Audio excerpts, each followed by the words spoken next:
Labas vakaras, brangus jonaviečiai ir sveiki sugrįžę po savaitgalio. Šiandien pirmadienis, rugpjūčio 24 diena. Kabelinė televizija AVA kviečia pasižiūrėti žinias. Tarptautinė konferencija Mes kartu 10 metų. Jonavos poliklinika gerina paslaugų kokybę. Kauno oro uoste neeilinė diena. Penktadienį Jonavos rajono vietos veiklos grupė sukvietė jonaviečius į tarptautinę konferenciją Mes kartu 10 metų. Rugpjūčio 21 dieną Jonavos rajono savivaldybės vietos veiklos grupė vadovaujama Juozo Jokimo minėjo veiklos 10-metį. Ta iškilminga proga buvo surengta tarptautinė spaudos konferencija Mes kartu 10 metų, kurioje dalyvavo vietos valdžios, bendruomenių seniūnijų, Stulginskio universiteto, nacionalinės mokėjimo agentūros, tarptautinio Lietuvos-Lenkijos projekto, žiniasklaidos atstovai. Konferencijos metu pristatytas lyder metodo įgyvendinimas Jonavos rajono savivaldybės vietos veiklos grupės teritorijoje, atlikti darbai ir pasiekti rezultatai. Labai geras oras ir labai svarbi data sukvietė mūsų visus čia į Survilų sodybą, į tą simbolišką vietą, kur gimė pirmosios gairės Jonavos vietos veiklos grupės, kur vyko mokymai, kur vyrai ir moterys prieš 10 metų tarėsi, kaip pagerinti kaime gyvenimą. Daug ko nežinojome, daug ką išmokome. Leiskite trumpai tarti keletą žodžių apie tai, kaip vystėsi mūsų veikla per 10 metų. Daugelis mūsų prisimena, kad pradžia buvo kupina nerimo ir baimės, kuriant 2010 metų, 2015 metų teritorijų plėtros strategiją. Netaip lengva buvo įtikinti kaimo gyventojus, kad verta steigti bendruomenės, patiems prisimti atsakomybę už savo teritorijos plėtrą ir keliamas problemas. Tai labai gerai žino čia dalyvaujantis taip pat mūsų svečiai, buvęs tuo laiku rajono meras Bronislavas Liutkus ir pirmasis vietos veiklos grupės pirmininkas Raimundas Volbergas. Bet mums pavyko. Pirmoji bendruomenė buvo turbūt, jeigu neklystu, įsteigta Betėgaloje ir bendruomenių steigimo metas toksai tiesiog užsikrėtė ir prasidėjo 2003 metais. Žmonės įsitraukė į lyder programą, patikėjo jos šitos programos veiklos ateitimi. Ši veikla iš tikrųjų būtų bevaisė, jeigu nebūtų lyderių, jeigu nebūtų jūsų, šitų žmonių, kurie čia susirinkote, kurie buvote patys aktyviausi tuo metu ir pradėjote šitą veiklą. Labai svarbu, kad buvo supratimas iš rajono savivaldybės, kaimo seniūnų, seniūnaičių, mūsų gerbiamų konsultantų, kurie atstovauja gerbiamas Rimantas Čiudas ir visų kitų organizacijų, tame tarpe ir Kredito unijos, vietos veiklos grupės valdybos ir savo asmeniškai vardu. Noriu jums visiems padėkoti už jūsų nuoseklę, prasmingą, reikšmingą veiklą, siekiant pokyčių mūsų rajone. Padaryti 59 projektai įgyvendinti. Jūsų ir savivaldybės dėka puikiai sutvarkyti bendruomenių centrai seniūnijose. Šiuo metu kuriasi ir miestų bendruomenės, kurios numato savo strategiją gražinti miestą ir taip pat ketina semtis patirties iš jūsų. Teigiamus pokyčius seniūnijose šiandieną jie yra akivaizdus ir juos pajuto visi kaimo bendruomenių gyventojai. Apie projektus. Šiandieną būtų, jeigu galima kalbėti turbūt apie kiekvieną projektą, apie jo įgyvendinimą po keletą valandų. Iš tikrųjų, tai įvairiapusiški projektai ir O tych projektach można byłoby mówić dzisiaj nuo bardzo wiele. Lietuvos istorijos tvirtinimo, nuo renovacijų, nuo aikštynų, nuo mokyklų, na ir kaimo gyventojų gerovės kėlimo. Baigdamas norėčiau dar kartą padėkoti ir pasakyti, kad gyvenimas tai yra ta istorija, kuri visą laiką rašo ją žmonės, jūs. Ir ateina naujas metas, naujas tarpsnis. kūrėme naują strategiją. Todėl tikiuosi, kad mūsų ir jūsų bendras darbas tikrai bus įvertintas žmonių ir pokyčiai bus akivaizdus. Jeigu leisite, truputį priminsiu, kas mūsų pagrindiniai šiuo metu tokia varomoji jėga kaime. Tai yra, sakykime, pradedant pagal... Najważniejsze osoby, które najbardziej aktywne. Bukonių seniūnija, tai seniūnas Artūras Markevičius, naujas žmogus.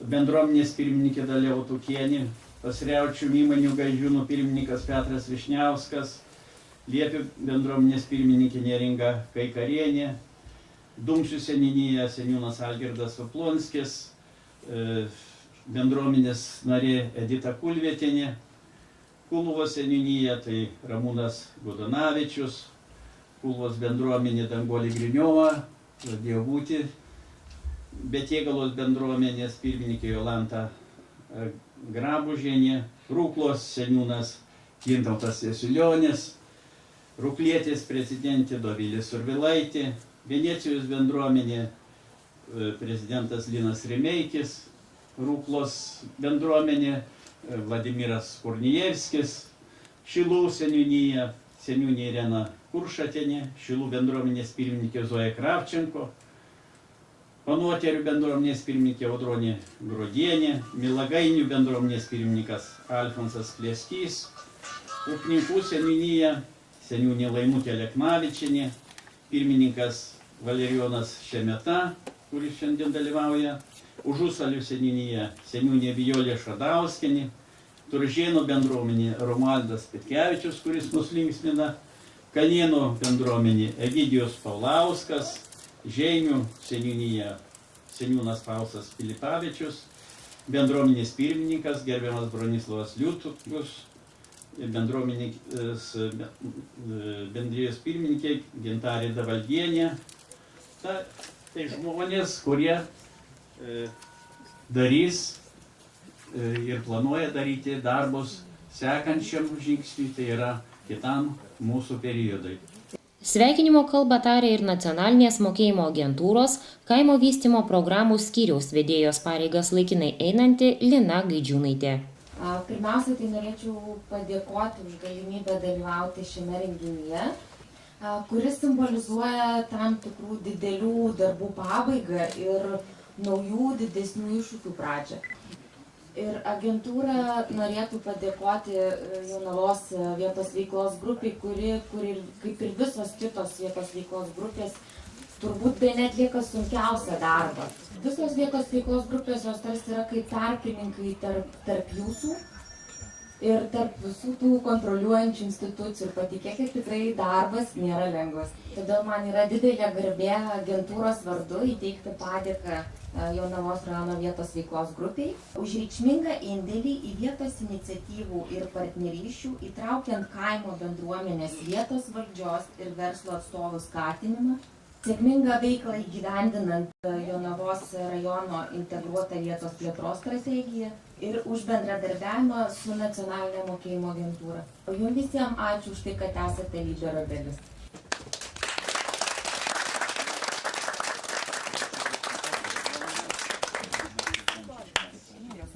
Jonavos rajono savivaldybės vardu vietos veiklos grupės narius sveikino administracijos direktoriaus pavaduotojas Valdas Majauskas. Šią puikią dieną noriu pasveikinti jūs su ilgu nueitu keliu. Kas galėjo pagalvoti prieš 10 metų, kad ne tik susikurs bendruomenės, bus įgyvendinami projektai vietiniai, bet ir tarptautiniai, ir šita konferencija taip pat tarptautinė. Todėl noriu padėkoti visiems ir politikams, kurie tuo metu palaikė tas idėjas, ir aktyviausiams rajono žmonėms, kurie kūrė bendruomenės. Ir šiandien matome, kiek pasikeitė kaime gyvenimas, kiek atnaujinta kultūros pastatų, kiek įrengta sporto aikštynų. Todėl noriu padėkoti visiems, kurie prisidėjo prie lyder programos įgyvendinimo, finansavo Dofinansowali ir panašiai. ir tikrai savivaldybė ir toliau rems, kiek galėdama, projektų įgyvendinimą, rems bendruomenės ir visais klausimais padės ir ateityje. Šiltus sveikinimo žodžius vietos veiklos grupiai skyrė Bukonių seniūnijos atstovės. Bukonių mokyklos direktorė Elena Tuzovienė ir Bukonių bendruomenės pirmininkė Dalia Utukienė. Šios kaimiškos teritorijos atstovės dėkojo už įgyvendintą projektą. Bukonių mokyklos vardu aš dėkoju vietos veiklos grupiai už bendravimą ir bendradarbiavimą, rengiant ir vykdant projektą. Kalbėsiu apie vieną projektą ir dėkosiu už tą svarbiausią. Mums mokykloje reikėjo organizuoti 90 metų jubiliejaus šventę. Ir vietos veiklos grupės narys, ponas Petras, šalia gyvenantis Bukonių, būtent ir pasiūlė, dalyvaukit, rašykit, o gal ir laimėsit.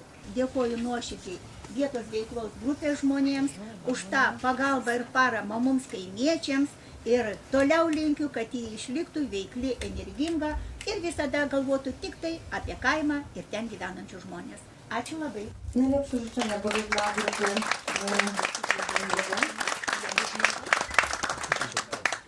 Vykdant projektus, pastebėjau, kad mūsų Jonavos vietos veiklos grupė pasižymi tokiu bruožu kantrybę ir ištvermę, todėl kad mes, kurie bendruomenėse dirbam, tai mes dirbam laisvalaikiu ir su mumis kaip ir reikia kantrybės. Tai labai dėkoju už tą jų kantrybę, už tą ištvermę. Darykite, kas nepadaroma, siekite nepasiekiamo, gardžiuokitės tuo, kas be skonio, skaitykitės su nereikšmingu kaip su svarbiu, iš mažo padarykite, kad būtų gausu, į priešiškumą atsakykite dorybę, tikėkitės, kad gali būti sunku, nors kol kas dar lengva, o mažus pasiekimus padėkite paversti dideliais. Żeby niemożliwe stały się możliwe. Muszę powiedzieć, że lepsze klimaty niestety. O čia prisiminimų iš paskutinio mūsų bendruomenės projekto. A to wspominając nasz ostatni projekt, realizację naszego ostatniego projektu, maleńkie upominki. Jaunimo ir nevyriausybinio organizacijų vardu sveikino jauniausia Jonavos rajono savivaldybės tarybos narė Alina Batulevičienė. Norėčiau pasveikinti vietos veiklos grupę ir apskritai bendruomenės esančius čia atstovus su šiuo gražiu laikotarpiu. 10 metų yra šis tas. Ir norėčiau pasveikinti būtent nuo Jonavos jaunimo ir nuo nevyriausybinio organizacijų tarybos. Labai džiugu, kad turite tarptautinius projektus.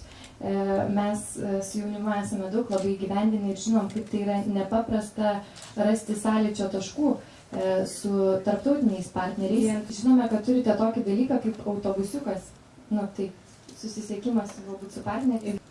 Tai žinot, jaunimas vis laik šiek tiek kūrybiškai pasižiūri, tai norim, kad tas autobusiukas visą laiką būtų toks linksmas. Čia šiek tiek ir Lenkijos spalvų yra ir toks žaidimas, tai kad smagiai važiuotumėt. Prie viso to norėtume, kad ateinančios strategija niekada nepamirštumėt jauno žmogaus. Žalias augalas prižiūrėti, bet kartais tai ir badosi. O mes ir būsime tokiais. Priminsime apie save, draugausime. Przypomnijmy tak o sobie. Norim pasakyti, kad jaunimas niekada nesikeičia. Su juo visą laiką reikia dirbti. Jisai visą laiką yra toksai keliantis iššūkius.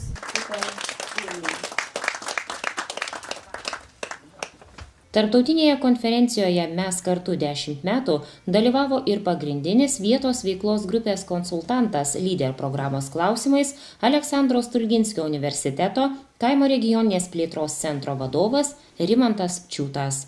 Labai džiaugiuosi tos jubiliejum pasidžiaugti. Ta sėkmės istorija tikrai įkvepianti ateičiai, bet mums, kaip konsultantam, daugiau dėmesys ir nerimas dėl būsimo laikotarpio. Kai kalbam apie strategiją, tai reikia turėti tokius 3 dalykus. Tai viena, kad reikia numatyti darbus ateičiai, supratimo, ką iš tiesų žadam daryti, reikia susikalbėjimo. 3 dalykas, tai ką sugalvojom ir tai, ką sutarėm, reikia paversti darbais. Iš to, kas buvo pasakyta, iš tiesų matosi, kad pavyko. Na, o kalbant apie ateitį, tai laukia tikrai nemažai iššūkių.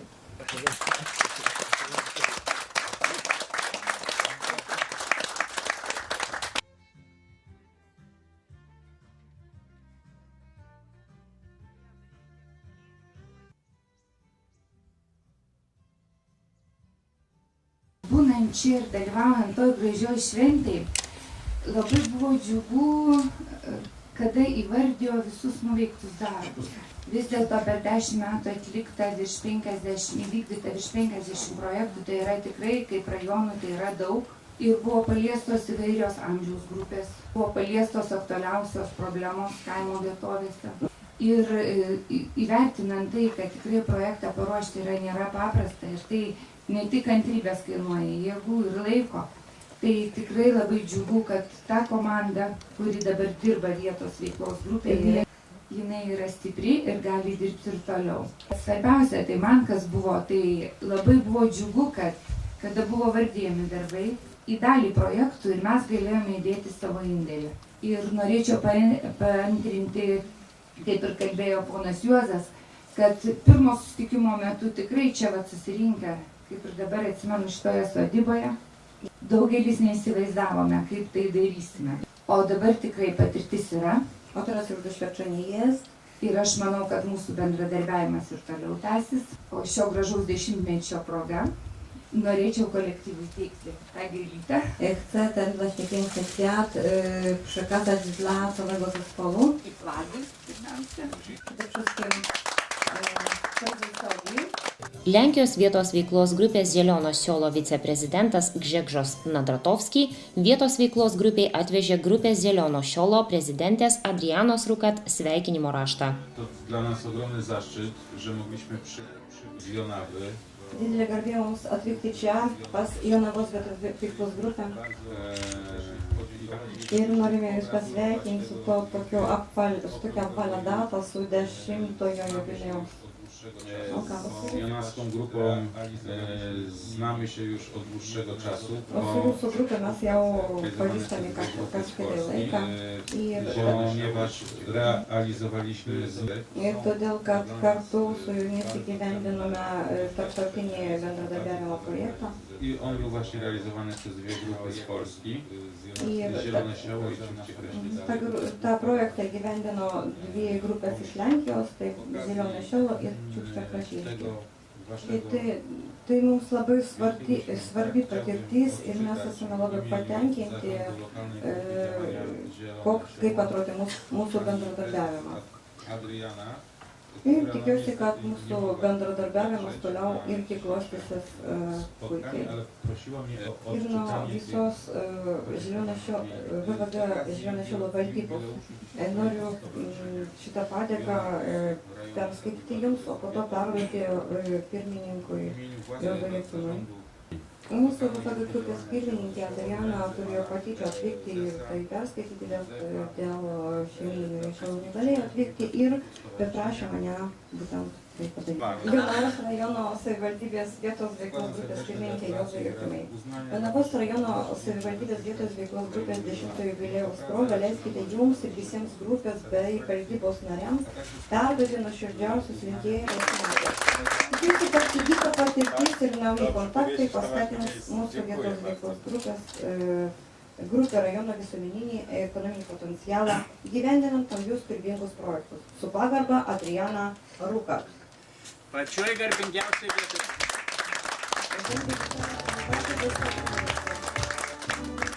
Witam Państwa serdecznie, reprezentuję drugą. Aš pristatau antrą grupę Ciuchcie Kraśnickich. Mes irgi prisijungiam prie šitų sveikinimų 10-ojo jubiliejaus proga.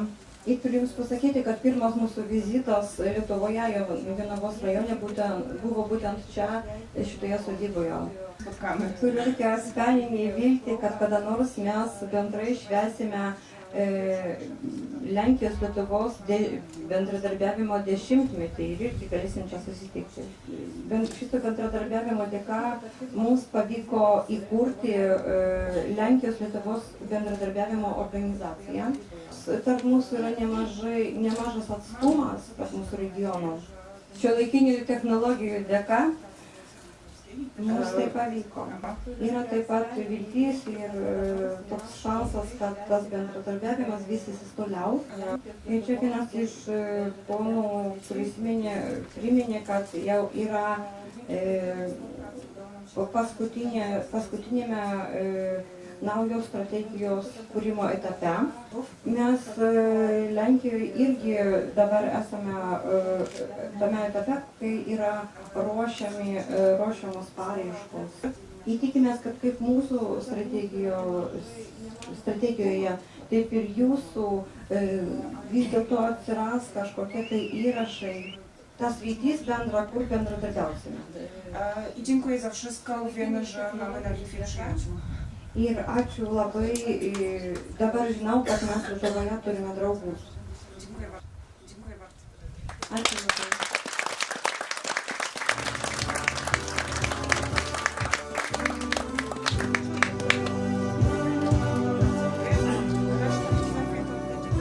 Jonavos pirminės sveikatos priežiūros centro direktorė Asta Sivolovienė apžvelgė šios įstaigos pokyčius įgyvendintos vasaros laikotarpiu.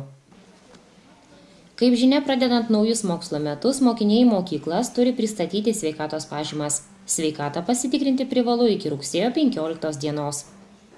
Pacientų patogumų Jonavos poliklinikoje atnaujinta odontologo kėdė, kuri kainavo apie 4,5 tūkstančio eurų, bei rentgeno aparatas už 7,5 tūkstančio eurų. Šiuo metu intensyviai vykdomi vaikų profilaktiniai patikrinimai prieš mokyklą ir darželį.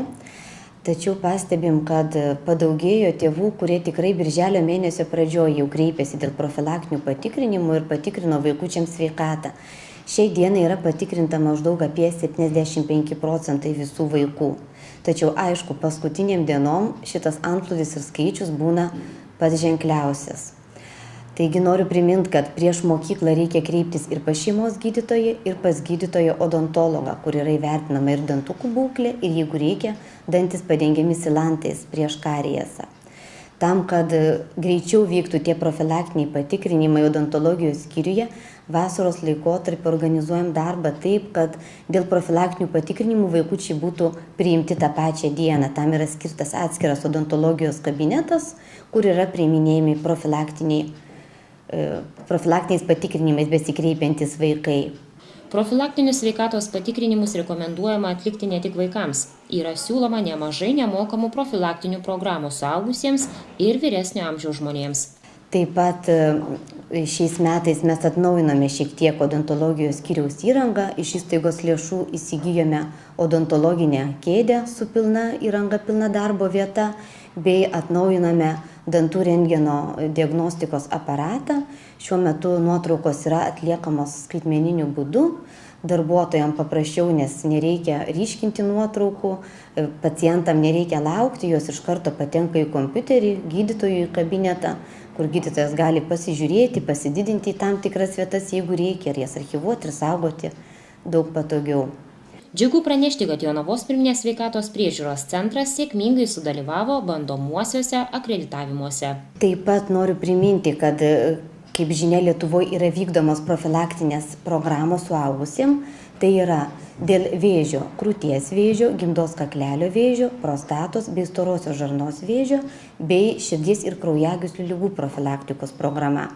Tyrimai pagal šias programas yra atliekami nemokamai, finansuojama iš privalomojo sveikatos draudimo fondo. Aišku, yra nustatyti amžiaus tarpsniai, kurio amžiaus gyventojams tie tyrimai yra ir tos programos yra skiriamos, ir periodiškumas. Vienose programose dalyvaujama kas 2 metus, kitose kas metus, kas 3 metus. Visa išsami informacija pas šeimos gydytoją pacientai gali susižinoti, o šiaip kvieščiau aktyviau pasidomėti, nes susidurėm su nuomonė, kad neretai pacientai sako, neturiu nusiskundimų, vadinasi, man tikrintis nereikia. Tačiau šių profilaktinių patikrinimų esmė ir yra ta, kad atlikti tyrimus tol, kol pacientas dar neturi nusiskundimų ir nustatyti ligą pačioj pradžioj, kol dar jinai neduoda jokių simptomų, nes tada gydymo prognozė yra visai kita. Mes keletą metų dėl gimdos kaklelio vėžio profilaktinių patikrinimų kviesdavo moteris laiškais. Tai planuojam artimiausių metų ir kitų programų, apie kitas programas informuoti gyventojus kviečiant laiškais ar telefoninių skambučių, ar trumpąją žinutę, nurodant, kad jau atėjo tas laikotarpis, kada reikėtų kreiptis pirmą kartą ar jau pakartotinai dėl šito tyrimo. Todėl kviestume visus pasidomėti ir patiem aktyviai ir pasitikrinti savo sveikatą. Akreditavimas įstaigos savanoriškai inicijuotas įvertinimas, ar jie atitinka nustatytus sveikatos priežiūros teikiamų paslaugų kokybės standartus ir akreditavimo pažymėjimo išdavimas. Tokiu būdu akreditavimas užtikrina, kad įstaiga teikia kokybiškas paslaugas ir leidžia įstaigai skatinti paslaugų kokybę ir saugą, skatina pacientų pasitikėjimą, moko personalą teikti kokybiškas paslaugas, padeda sukurti kokybės kultūrą, suteikia konkurencingumą bei galimybę gauti finansinės paskaitas. Įstaigos akreditavimas reiškia aišku ir viešą pripažinimą, kad buvo įvykdyti reikalavimai kokybei tobulinti ir kad buvo imtasi nuolatinio kokybės gerinimo. Lietuvoje asmens sveikatos priežiūros įstaigos akredituojamos dar nebuvo. Šis šeštadienis Kauno oro uoste neeilinė diena. Čia vyko atvirų durų dienos. Apsilankyti galėjo visi norintys. Kauno oro uostas rugpjūčio 22 dieną šeštadienį atvėrė duris visuomeniai.